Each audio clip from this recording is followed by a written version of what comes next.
like if you found the video valuable. Mia was 17 when her parents sent her to stay with Grandma Edna for the summer. The farmhouse sat on the edge of a fading village, hemmed in by endless cornfields and forgotten stories. Cell reception was patchy, and the internet non-existent, which, to her parents, made it the perfect detox. To Mia, it was exile. The farmhouse was old, with creaky floorboards, musty curtains, and walls that whispered with wind.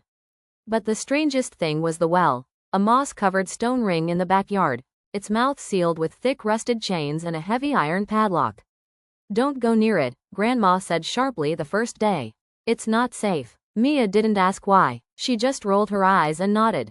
Every old house had its quirks. But that night, she heard something strange. A voice. A child's voice, faint and pleading. "Hello?" it called. "Is someone there? Please." She pressed her face against the window, staring into the moonlit yard. The well stood motionless, silent, still chained. She told herself it was the wind.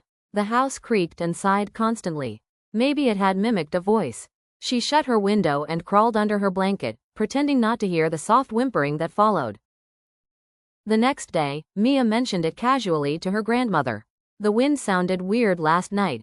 Edna froze mid-stir, the wooden spoon dripping porridge. "You didn't go outside, did you?" "No." Mia blinked. "Why?" "Stay away from that well." Her voice trembled. "And if you ever hear voices again, don't answer them." Mia tried to laugh it off. "You make it sound haunted." Her grandmother didn't smile. That night, the voice came back, louder. Closer. "Mia, help me. I'm trapped down here, please." She sat up, heart pounding. The voice sounded like a child. A girl about her age. Crying. Begging. Against her better judgment, she crept downstairs and stepped out onto the porch.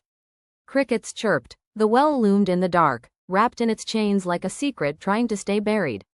"Hello?" she whispered. The voice responded immediately. "Thank you. I've been down here so long. No one believes me." "Who are you?" Mia asked, inching closer. "A friend," the voice replied. "Please, just take off the chains.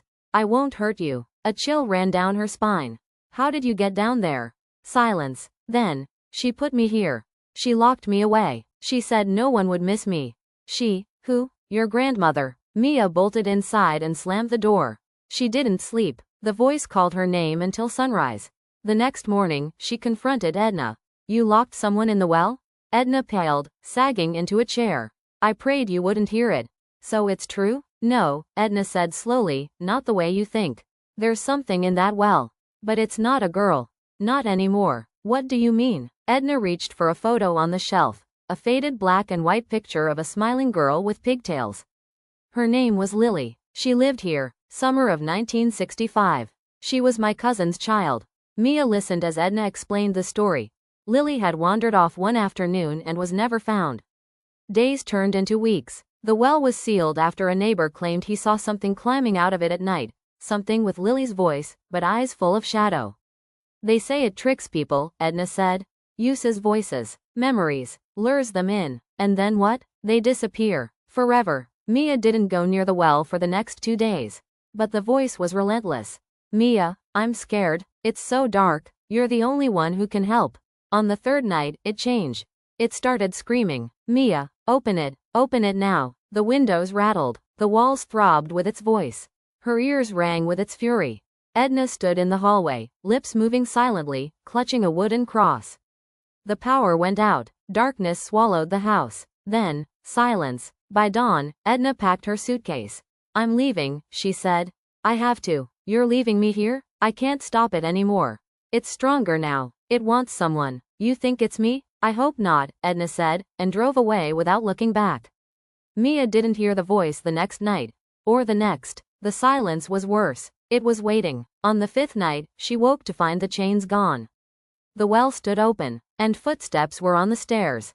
Mia froze, heart in her throat. The door creaked. A figure stepped into the doorway. A girl, about 17, soaking wet, hair clinging to her pale face. "I knew you'd listen," she whispered. "Thank you." Mia stumbled back. "Who are you?" The girl smiled. "My name's Lily." She lunged. Mia ran. Through the kitchen, out the back door, into the cornfield. She didn't look back, even as the rows closed behind her, rustling with movement that didn't belong. She reached the old barn and slammed the door shut, barricading it with a fallen beam.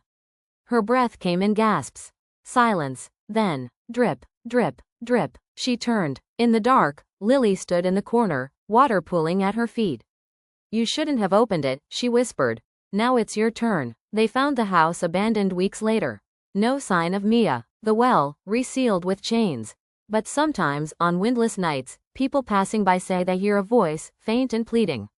A girl's voice. Hello? Is someone there? Please.